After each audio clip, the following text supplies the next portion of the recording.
Good evening. I request Professor Sachin Devre from Department of Geography, SNDT Women's University, our Pune campus, to start the event. Thank you, ma'am. Thank you so much. I welcome Professor Vasudha Kamath, ma'am, for this address. So just to introduce... Vice Chancellor Madam, Honorable Vice Chancellor Madam is also there. So we welcome her. Okay. And all Madam Vice Chancellor, and welcome all participants for this session. So we will begin with the introduction of Professor Vasudha Kamath, ma'am. Of course, a well-known personality everybody knows in the field of education, specifically in the field of education technology, information and communication technology in education. She has invested 5 decades of life in the field of education and has contributed to school education, higher education, teacher education, women's education, open and distance learning, lifelong learning. She is nominated by the UGC as a chairperson of governing body of the CEC, that is Consortium of Educational Communication, an inter-university center of UGC from June 2021. She was nominated by the Ministry of Human Resource Development, MHRD, now the Ministry of Education, Government of India, to the National Education Policy Draft Committee under the chairmanship of Dr. Kasturi Rangan in June 2017. She was Vice Chancellor of SNDT Women's University, Mumbai during the years 2011 to 16 and has introduced many innovative practices. She is recipient of the Best Teacher Award by Maharashtra State Government, Fulbright Senior Research Fellowship for conducting research in the Florida State University, USA during 2005-06, the Rotary International Fellowship, during which she taught at University Technology, Mara in Malaysia. She intensely advocates integration of information and communication technologies in higher education, conducts professional development programs for faculty from higher education in the use of learner-centered pedagogies and integration of ICTs, blended, flipped, and online learning in a day-to-day teaching learning evaluation process. She is invited by many international universities and organizations for academic interactions and has visited several countries like Canada, USA, China, UK, etc., to name few, and many more countries she has visited. She has conducted several research studies for various national and international organizations such as Indian Space Research Organization, UNDP, World Bank, UNICEF, MHRD, etc. She has closely worked with open universities and National Institute of Open Schooling in various capacities. She has many publications in the form of research papers, book chapters, research report, etc. at her credit. And as a social activist, she works for the Society for Rural Reconstruction and Education through Narayan Ashram, working in Konkan region in the Sindhudurga district of Maharashtra since 1992. So today, we all are lucky to hear her address, on which she is going to talk on the implementation of NEP and responsibilities of higher education in India. So I will not be there in between the listeners and the madam's orders, so address. So I just hand over it to Professor Kamath to continue the proceedings and with her address. Thank you. Thank you so much. Ma'am, please. Thank you, Professor Devri. So good to see you after a long time. Yes, yes. I'm very happy, very happy. Thanks. Professor Ujjwala Chakradev, Vice Chancellor, SNDT Women's University. Organizers, Dr. Jayashree Shinde, Head, Department of Educational Technology and Director, Teaching Learning Center, SNDTU. And Dr. Amarendra Prasad Behra, Joint Director, CIT and CRT, officials of SNDT Women's University, and my friends interested in implementing NEP 2020. A very good and warm evening to all of you. I'm very happy to participate in this very special Golden Jubilee National Conference on NEP 2020 Simplified, Pathways to EdTech Implementation, organized by the Department of Educational Technology, SNDT Women's University, to flag its Golden Jubilee Year celebration. This conference is organized in collaboration with Central Institute of Educational Technology, NCERT, and it is a great occasion for me as I was associated with both these organizations for a substantial time period, of course, much more with the Department of Education Technology at SNDT.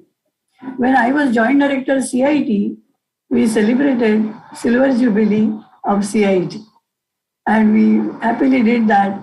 And I'm sure my friends from CIT would recall those happy instances. I congratulate Dr. Jayashree Shinde for organizing this national conference at a very appropriate time. I feel fortunate that Honorable Dr. Kasturangan sir addressed us in the inaugural session on multidisciplinary higher education as envisaged by the NEP. Learning from him during the preparation of the draft NEP was a very rich and valuable experience of my life, and I treasure it. NEP came into being on July 29, 2020, which means it is there now in existence for the last 2 years. Many states have prepared their implementation plans and have started implementing. Many recommendations were there for Ministry of Education, Government of India, organizations like UGC, AICT and other councils, and they have already moved in these directions. But there are many actions that the universities, autonomous colleges, and to some extent affiliated colleges and standalone institutions can take on their own without waiting for the central or state government's directives, as they have that autonomy. Today, I wish to speak about those roles and responsibilities of the universities and colleges, we call them higher education institutions, in taking initiatives in implementing NEP 2020 in its true spirit. The conference aims at implementing NEP mainly from educational technology point of view. Many people, but many stakeholders of higher education wrongly equate educational technology with the new and newer technologies. But please do not forget the important term, which is education in that. Let me share with you my, please enable me to share my presentation. Dr. Jayashree Shinde.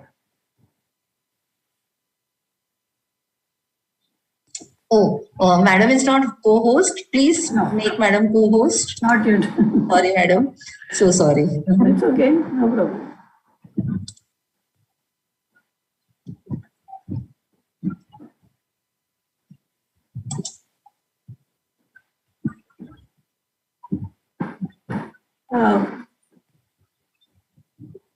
You can remove me from co-host, but make Madam co-host.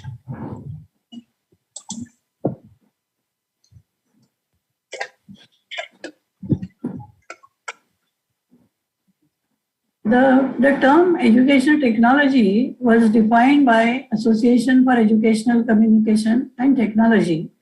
How they defined it?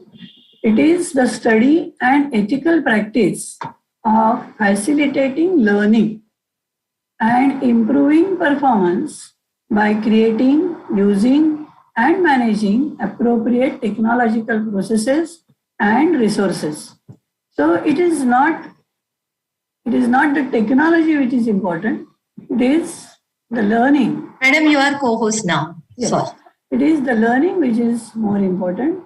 So we must look at that. Yes, the main screen is visible. Thank you. The share screen toolbar is not visible to us, so you may not worry about that. I just read this definition. You can see it here. The important word is learning. We have to facilitate learning, and for that, whatever technological processes you want to implement, use those. I and the education technologies would interpret it like this. Now let's move to National Education Policy. Its vision, you are all aware. Professor Ujjwala Chakradev made a mention that it is a small document. Yes, only 66 pages, and higher education would not even have 30 pages. We must read that with intent and concentration to understand every recommendation and what it implies for us. But the draft which we prepared, it is voluminous, 484 pages, and it gives all the explanations of all recommendations which were made in the policy. The vision of this policy is about education system which contributes to an equitable and vibrant knowledge society by providing high quality education to all, to everyone, whoever wants it. To develop a deep sense of respect towards the fundamental rights, but also duties and constitutional values bonding with one's country. Not only rights. People are aware about their rights, but they forget about their duties. This policy again and again make you aware about your duties towards your country. Instill skills, values, and dispositions for a truly global citizen. You know that today we have many participants who may be from India, but now across the world, and they are logging in from around the world. So it's a global city, and we are global citizens. We have to inculcate these values in our students.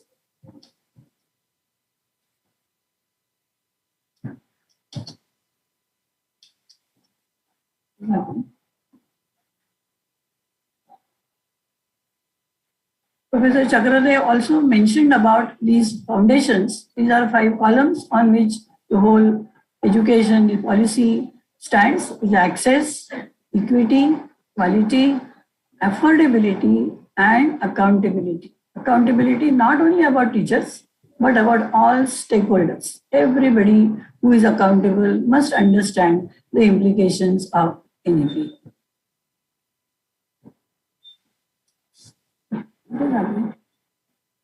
The key principles which are given are emphasis on conceptual understanding, not memorization.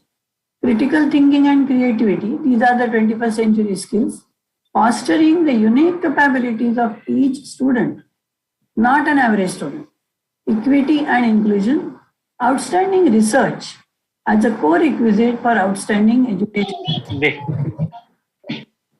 We should not be assigning only these 2 institutions of national importance, but every higher education institution must try to do outstanding research. Continuous review and community participation, which is highlighted again and again, because otherwise we only develop white collar people who have nothing to do with the community from which they come. So this attachment to community, understanding the problems, participating in solving the problems, finding out the solution, this is what the policy talks about. Extensive use of technology. Now let us see what higher education institutions mean according to the policy.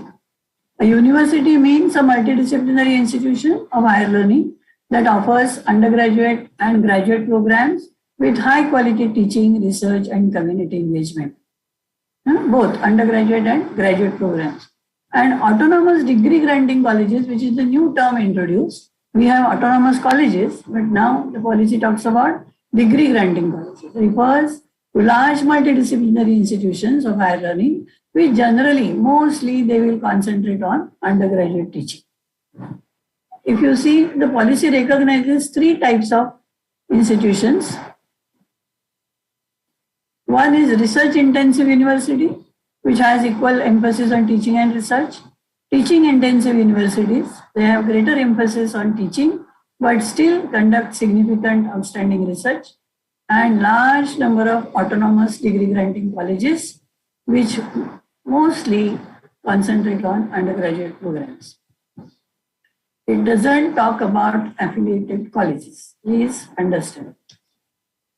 The objective of higher education, as stated in the policy, is a personal accomplishment and enlightenment, constructive public engagement, community participation we just now saw, and productive contribution to the society.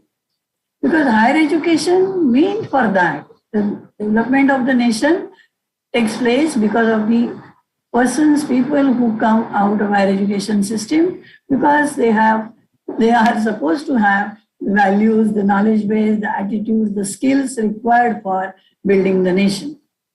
It must prepare students for more meaningful and satisfying lives and work roles and enable economic independence. Economic independence is necessary, that is the base, but that is not all. We must remember that. So we should not continuously advertise that you get a big salary package if you get a degree from this university.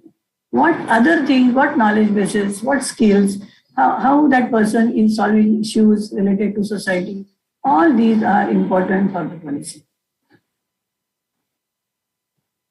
If you take an overview, you see a broad-based liberal undergraduate education. Sir just now spoke about it. It has flexible curricular structure, multiple exit points, and creative combinations of study. It has a new vision and architecture for higher education with large, well-resourced, multidisciplinary institutions where professional education, vocational education, teacher education are all integral part of higher education. It talks about higher education institution in terms of university, autonomous colleges. It talks about affiliated colleges, but it says it should be phased out. So full autonomy is with universities, and these degree granting autonomous colleges later will have. Some autonomy is there with present autonomous colleges to form their own programs, offer them, but the degree will be given by the university. And very little autonomy to affiliated colleges because most of the things are decided by the university. But still there is autonomy for the pedagogy, for internal assessment, for student development and many other things. But policy says affiliated college system should be phased out. What is the role of these institutions? I'm not saying governments, state governments and central government. What we can do as university or as autonomous college or as affiliated college. And we saw the definition of education technology, so I'm not going beyond that.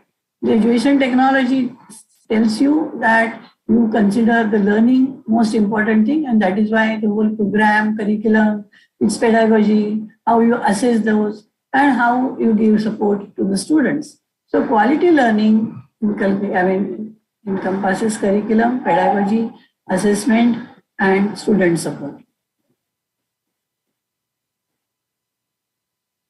They should build character, enable learners to be ethical, rational, compassionate, and caring. These are not only adjectives, but we must strive for these. Prepare learners for gainful, fulfilling employment. Let's see how we can march towards implementing this policy. We can develop undergraduate, postgraduate programs. When I'm saying program development, I'm talking about universities and I'm talking about autonomous colleges which have some autonomy right now. These undergraduate and postgraduate programs, they integrate different branches of knowledge. Sir just now spoke about liberal education and multidisciplinary education. Somebody asked me when this policy came into being, does this mean that I'm teaching physics? Now I have to teach Hindi also? No, you don't have to teach Hindi, you teach your physics, but understand what does Hindi literature mean? Understand what commerce and accountancy mean. So minimum required introduction to all these subjects because your life is not only taken by physics.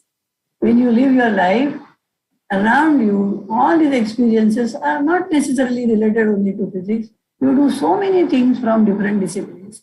So understand that importance and try to integrate that while you plan your programs.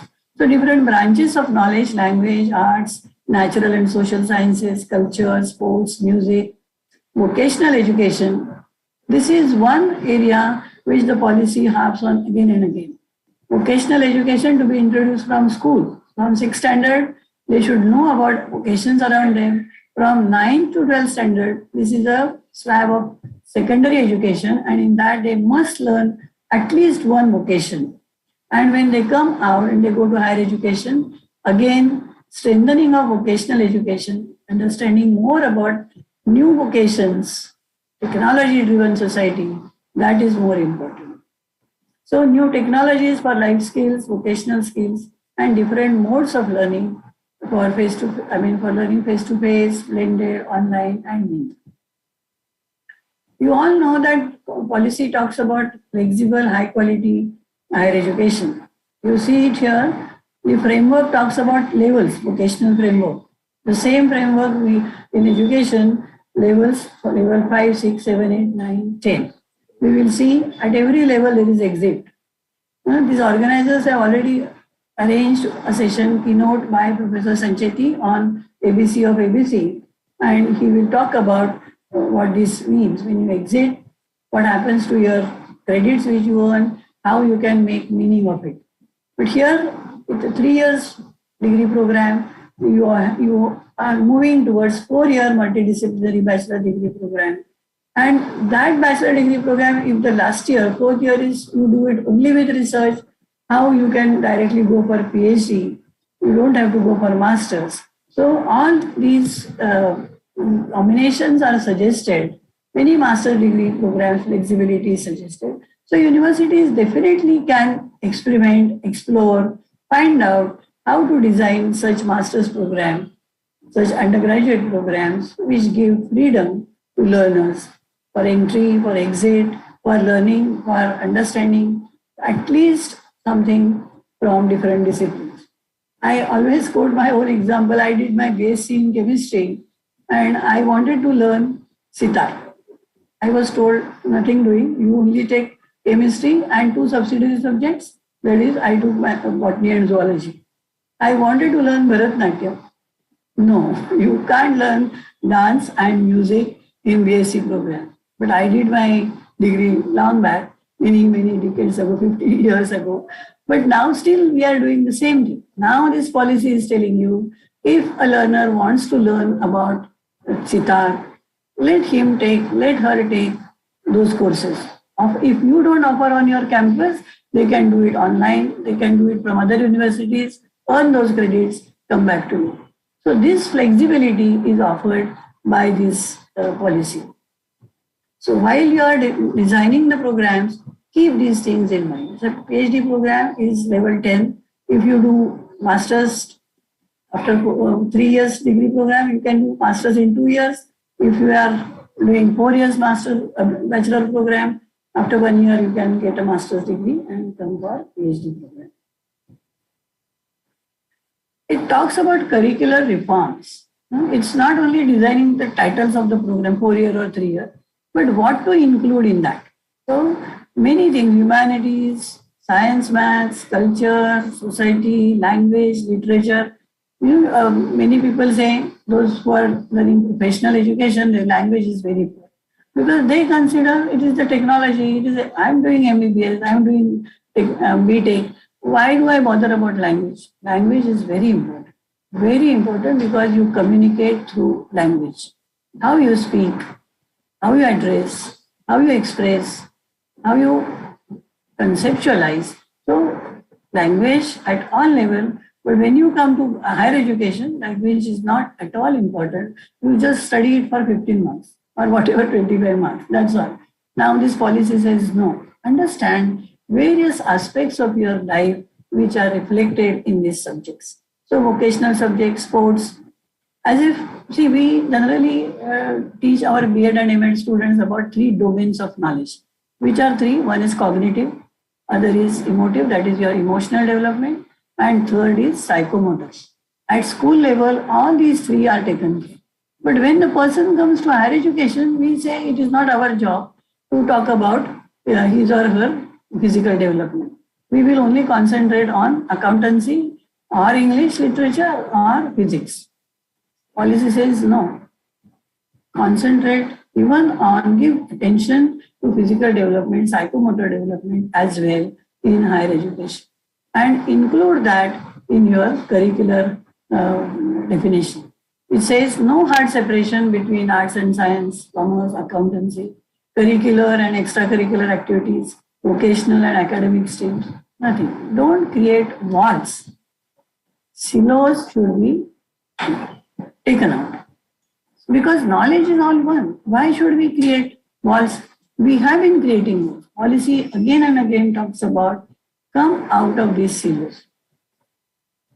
You must have seen UGC developed this specific curriculum for undergraduate 4-year program, and they have asked for your comments. You better go to website, find out and give your comment. But what it says, common courses are there. Even if you are doing BSc or BCom or BA in psychology, you can. There are introductory courses related to natural science, humanities, social sciences. I remember I did my BSc last year in SP College, Pune, and my roommate was doing English literature, BA in English literature. So she used to come and talk to me and tell me about this novel and that novel. Then one day, because I love literature, so I used to listen to it. One day I asked her, shall I also tell you electronic configuration of atom and what is the atomic weight and all? She said, no. I will not understand that. See, this is how we have created walls. This is how we have created walls. Now policy says, do reforms. Let students understand at least first 2-3 semesters, let them understand what is happening around them. What is that? They don't know about economic flexibility, economic development of a country. You talk about $1 trillion economy. What is that? They don't know. They don't know how to reach that. They only know about what subject which they have studied. So these silos to be taken out, and that is why common subjects should be introduced at the first 3 semesters. That's what UGC is suggesting. But you also can have your own ideas and tell UGC this is how it can be done. It talks about global citizenship education. It talks about planning internship, research internships, research internship with your own professors or outside agencies. It talks about community engagement, environmental education, value-based education. All these things must be introduced in your curriculum. And I proudly say that at SNDT Women's University, we have introduced many of these things at our master's level.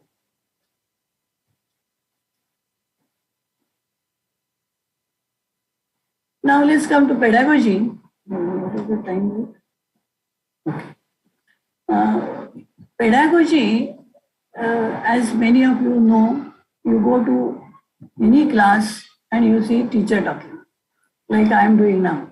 That is why I don't like talking. But you don't know what the listeners are doing. Now this policy says, come out of this teacher-dominated classroom situation. Make it learner-centered. The classroom should be learner-centered. In the Department of Education Technology, last 25 years, we don't lecture. We don't lecture. I call it zero lecture project. Our students work together, they present, and we do the critiquing. What is lacking, what is good, how to go ahead, how to improve it. That is our role. But main role of learning is that of students, and students do it.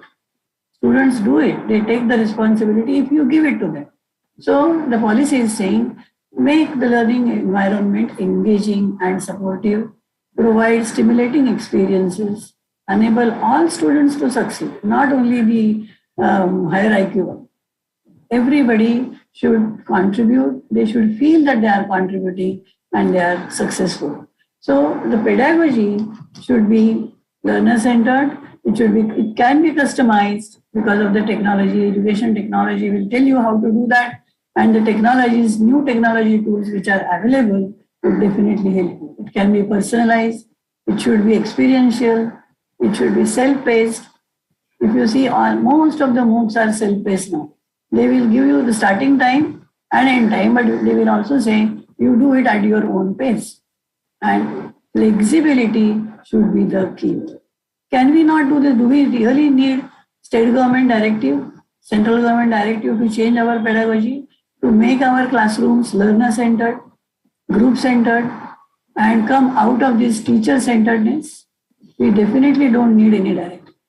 our own university, our own college, even if it is affiliated college, we have that autonomy to use learner-centered pedagogy. Policy also talks about evaluation reforms. This is a very important part of education technology. Evaluation should be based on the objectives, the outcomes which you had already stated in your program when you designed the program. We write something else there and we ask something else in our papers. Generally, our questions are who said, where, what, when, which are at all, they don't need to be asked such questions because this is information. And students can get information at the click. Why should we do that? We should reform our evaluation. It should be outcome-based. We should move away from memorization. You give information. Your paper should not be half a page. It can be 6 pages. Give them information and ask them to do something with that information. So we move away from memorization.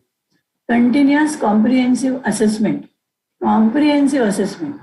We conduct workshops for faculty members all over the country and we ask them how to prepare the, say, portfolio. Now, for portfolio, you have to have your assessment given to students. They say, we don't give any assessment. We just ask them to write a paper. That's all.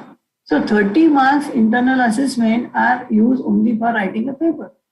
Why? So many things could be done by students. Product-oriented things can be done. And it can be continuous. It should be formative. In the Department of Education Technology, you will see our master's program. 2 of the semesters are internally assessed. Why? We know how the students' growth takes place, how to take them ahead on the success path. This is what we should do. Not because SNDT Women's University is doing, I'm saying the policy is saying this, that it should be, you should give more importance to formative assessment because it is transformative. End of semester is only one time. And that time I may not be well. I may be having some problem at home. And those 3 hours are very critical in my life and I get pass class. I am not a pass class student. If you had given me an opportunity for the whole semester and observed me, I would have shown you, yes, I have interest in my learning and I am progressing. But we don't do that. So these reforms should be done by the university. These reforms can be done by the autonomous colleges. I am not saying affiliated colleges do that because for evaluation, they depend on universities. So that is why policy says phase out. Give autonomy to teachers, give autonomy to the institutions. And in affiliated system, you can't have that much autonomy. Criterion-based grading. Policy also, I mean, we must really, I didn't spend much time, but I really wanted to say, because evaluation is very important. If you analyze your paper, 98% of questions are based on memory. We don't go beyond that. Application, analysis, give information and ask them to analyze that information. Give information and ask them to create something out of that information. But this cannot be done in 2 hours at the end of the semester. That is why we need continuous, comprehensive internal evaluation. So think about that, how to reform your evaluation system. Read about the draft. Draft writes very clearly, lucidly, very descriptively about evaluation reforms. Please read that. About research and innovation, it tells you to set up startup incubation centers. A small level, may not be big 5 crore thing, but you can start incubation centers, technology development centers, centers in frontier areas of research. The universities can definitely do that. Take initiative. State government need not tell you where to bring money, but start small. Start small and then go ahead. People will come and help you. Conduct interdisciplinary research. Interdisciplinary, multidisciplinary, and sir used the word trans. Please understand importance of these 3 terms and try to use them in your curricular reforms, evaluation reforms, research reforms, innovation reforms. This policy talks about innovation in everything. And not only by the teachers, it talks about innovation by the students. So set up evaluation innovation centers. to develop specific handholding mechanisms and competitions for promoting innovations among student communities. Students like to create something new. They definitely like to innovate, but we don't give them a chance. They just sit on the benches and listen to you. I won't say listen, hear you. And this goes on from grade 1 to PhD. Teacher speaks. This policy tells you to give importance to innovation, because there are several problems outside your classroom, outside your university or college. Go to society, go to community, find out that and try to solve those with your skills. So we should give those skills and help students to innovate, to create something new, to solve, address the problems of the society.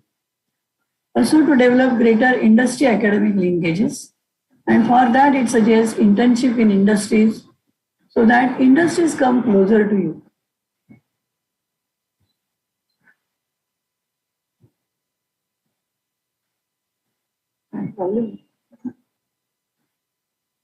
Am I not visible?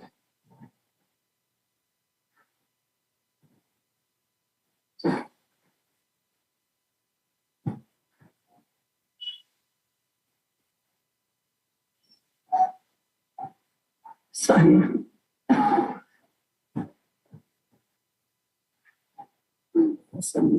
Okay. So industry academia linkages in SNDT Women's University, when I was a Vice Chancellor, we introduced compulsory internship for all master's programs. In the last semester, at least for 8 credits. You go to industry, you go to outside agencies, NGOs, work. Try to implement what you learned there, try to help them, and also in this process, learn life skills. This definitely can be done by the universities on their own and colleges, certainly. It is community outreach and internationalization. Internationalization also should be done. Internationalization at home. We are not saying sending our students abroad, but bringing outside students to our own universities and colleges. Design and develop so many innovative programs based on Indian ethos so that many countries outside may be interested. Hello, any problem? Are you muted, madam? Huh? What is it? No, she is very much audible. No problem. Okay. Yeah, sorry to disturb you. You would be happy to know when the previous minister had made an announcement that 12 countries had asked whether they can use this policy and implement it in their countries with modifications, of course. But see, people are interested to interact with us and we should take advantage of it. So student exchange program, not only with outside universities, but within the country, there are many institutions and universities and organizations where students are there. You can plan for student exchange programs. Invite their students and send your students there. Quickly, as the technology interventions, technology can be used for many purposes like teacher preparation, classroom processes like teaching, learning, evaluation, streamlining, educational planning and management, giving access to disadvantaged people.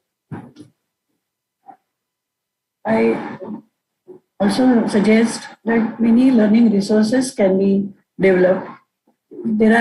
This one good thing these organizers have done is they have organized 12 workshops. And some of the workshops would share with you how to develop learning resources of high quality. So try to develop open education resources, virtual labs, and there are e-books and journals available. There are museums, there are parks which are already available. Find those out and help. You don't have to talk about museums and history.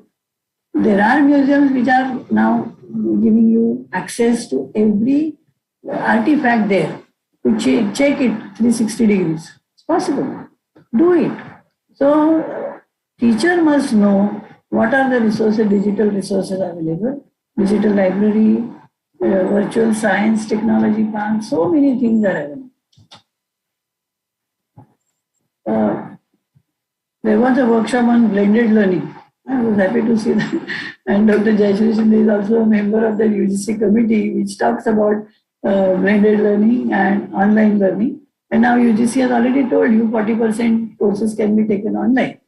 So don't go with 40%. Create online courses which are again learner-centered, not teacher-centered.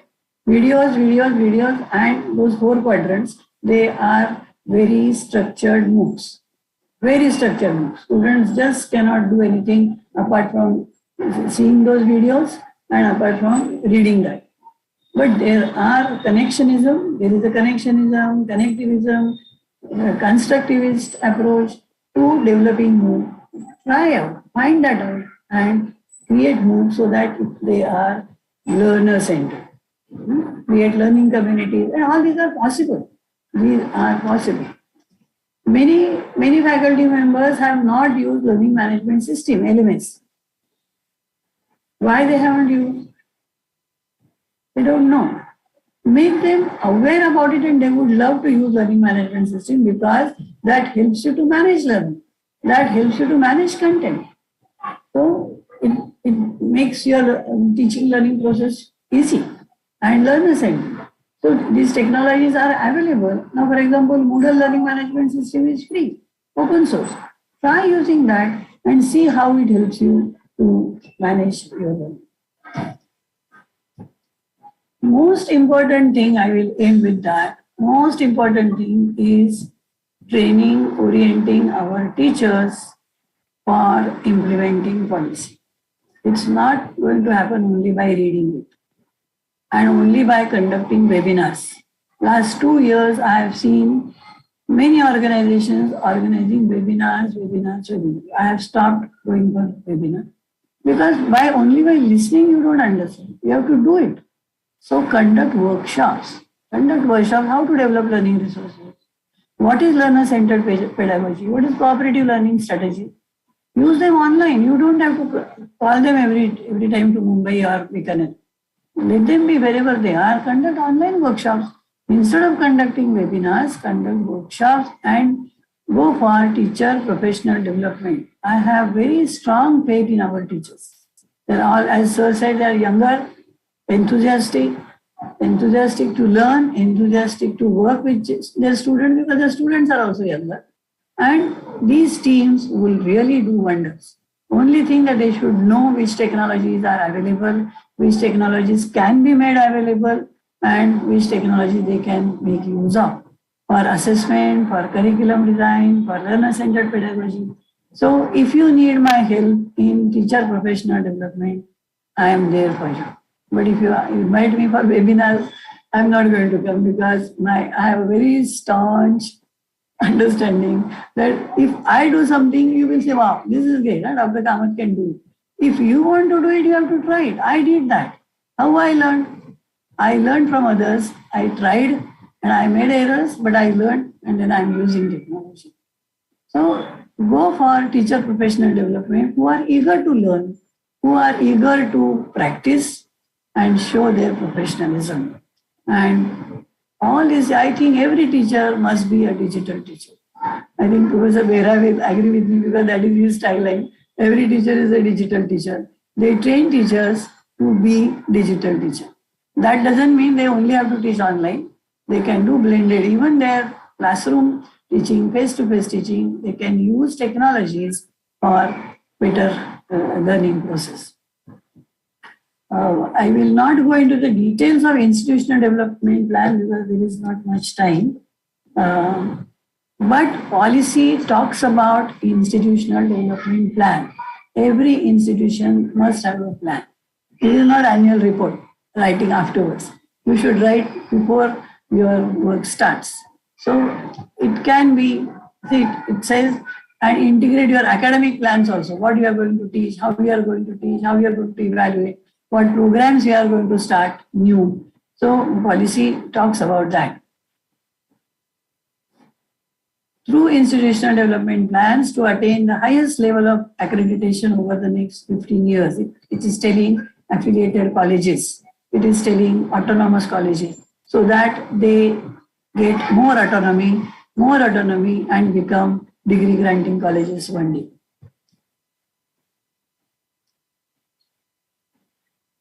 What your development plan should have, institutional development plan, you should have new innovative programs, curricular reforms, innovative pedagogies you are planning, availability of learning resources, reforms in assessment and evaluation, development of physical infrastructure, what you are going to do, integration, how you are going to integrate IT and ICT in all aspects of your university or your college, community enrichment development, student exchange programs, student support, skill development and vocational education, industry partnership, research and innovation, teacher professional development. So all these aspects should have space in your institutional development plan. Internationalization and governance, how you want to govern. Don't put all responsibilities on the head of vice chancellor or principal. Everybody must contribute towards developing this. I want to suggest that when you prepare institutional development plan, it could be, your goals could be short-term goals, mid-term goals, and long-term goals. Suppose you are preparing it for 5 years. So 5-year plan, you can say what you want to do in next 1 year, next 3 years, next 5 years. So long-term plan can be 25 years or next 10 years. Today, change is a constant. So it is changing so fast. So preparing 25 years, when we were given this mandate that this policy should be there at least for 20 years. And we used to conduct meetings and people used to say 20 years. Everything changes so fast. 20 years is a long time. Yes, in very fast changing society, 20 years is a long time. But you see now 2 years are already over. And where are we in terms of implementing policy? We are still orienting 15 lakh faculty members of higher education. Orienting. After that, they will start doing it. So now vice chancellors, principals, and the leadership should take up this challenge and prepare their institutional development plan. Prepare their plan means it is not they sit on the table and then do it. It is bottom-up approach. I think it should be a bottom-up approach. Each unit, department, center prepares its own plan and then all these plans get integrated. IDP should also suggest challenges. You have prepared a plan, but what are the challenges in implementing that and how you want to overcome those challenges? That also must be stated.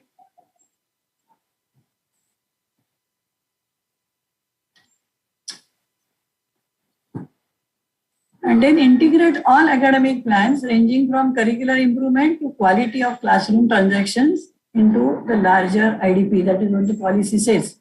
Keep this in mind. So once your IDP is ready, your development plan is ready, then it will be easier for you to move forward. It may take time. So give that time, because that time investment is ready. You should have, it is inevitable. So that once you plan, accept, everybody must be on it. Everybody must accept that. And then you start working on it. Implementation will be very fast. I thank you all for listening patiently. But I would again suggest that if you need my help, not giving you address, but working with you, let me know and I am there for you. Thank you, Dr. Jayashree Shinde and Dr. Bera, for inviting me to this August gathering and share my views with you. Thank you so much.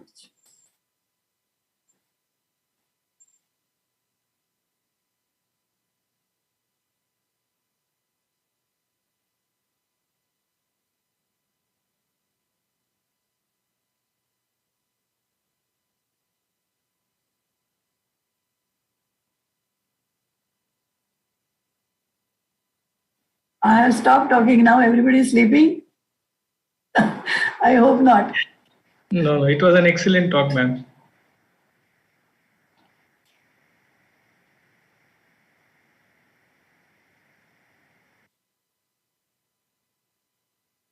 Very well explained, madam.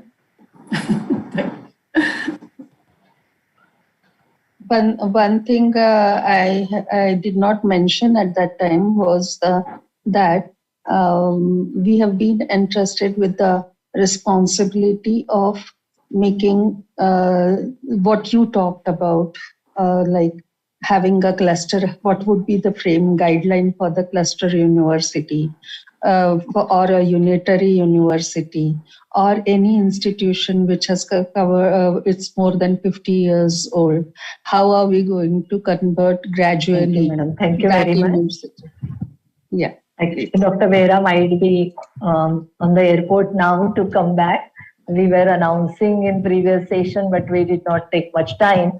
But a very, very, what we can say, prestigious award out of 2 awards.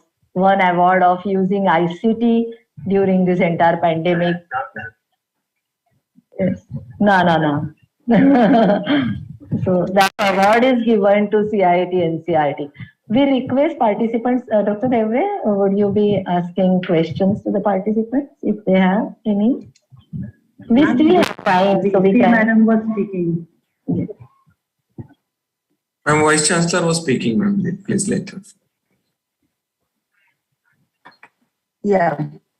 So your unitary institutions, like which have completed 50 years, are also being, how do we gradually give them the autonomy and then finally the status of a university? All these are the areas which have been given to us for consideration and implementation policy, not only policy, implementation strategy and rules and regulations in Maharashtra. So that is a very, very important and prestigious assignment which has been entrusted on us, and we are working on it. And guidance of Madam, your guidance, Madam, will also be needed at that particular juncture. So once the framework is ready, we will come and talk to you about it also. Share the document with you. Thank you.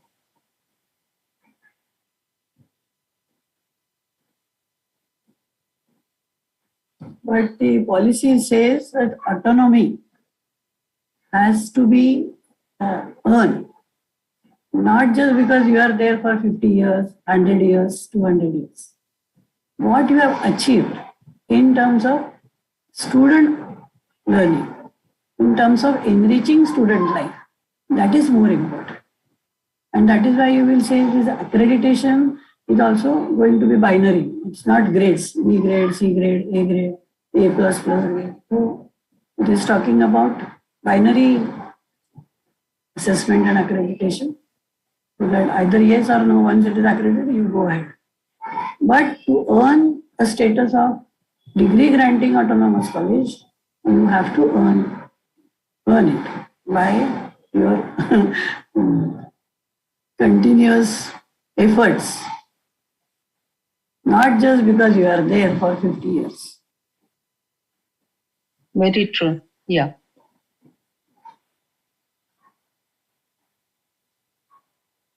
Okay. 3 minutes and we can close.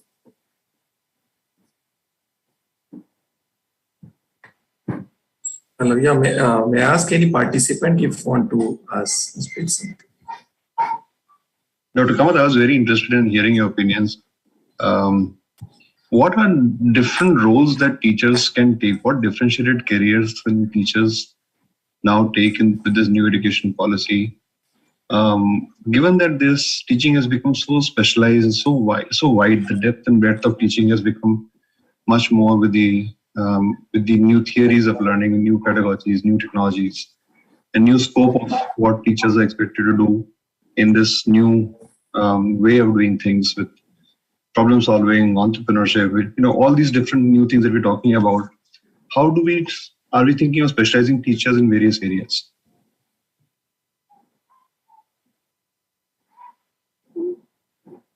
Dr. Mr. Bakshi, you are into it right from the beginning. And career paths, not only of higher education teacher, but even school teachers are discussed in the draft as well as in the policy. Because once a teacher, always a teacher. That is what our idea is fixed It is not so. Now, henceforth, one person will be changing at least 6 different jobs. And 6 jobs does not mean 6 companies and same job.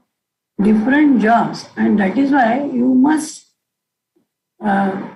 make your learner so ready that what is happening around him. But this is about learner. Who is going to teach that learner? The teachers. Now, what about these teachers? Once a teacher, always a teacher. Is that so? In my time, it was so. Once a teacher, then you retire. Maybe you retire as the principal of a school. That's all. Now, the policy suggests that there are many areas where not only going to hire administrative role, without having any administrative training, people become principals, vice principals, supervisors in the school. Now, educational technologies, any teacher can become educational technologist provided he or she wants to. Rasvirangan sir mentioned about AI. AI will, if we learn AI, machine language, then there are many roles available to a teacher in his position as a teacher, but enhancing the personality, helping the learners in different areas. Can a teacher have a startup? Nobody will say, no, don't do that. You only teach. Why? Think about it. This is a very appropriate question which Mr. Bakshi has raised. In your IDP, you think about it. How we want to develop our own teachers. 16 years, then they become board of studies member. That is okay. But still they are in the system and they do the same thing. Can they do different things? Because they have that possibility. They have those potentials. They go on increasing, enhancing their knowledge base, their skills over a period of time, but it is not recognized in our system, ecosystem of higher education. Can they only, now for example, when open learning system came, open universities came, what they did? They asked the face-to-face teachers to come there. Did they have any training? They go there and then again teach. What question Mr. Bakshi is raising, how we develop our own teacher community. We have 15 lakh teachers. Think about it. The human resource.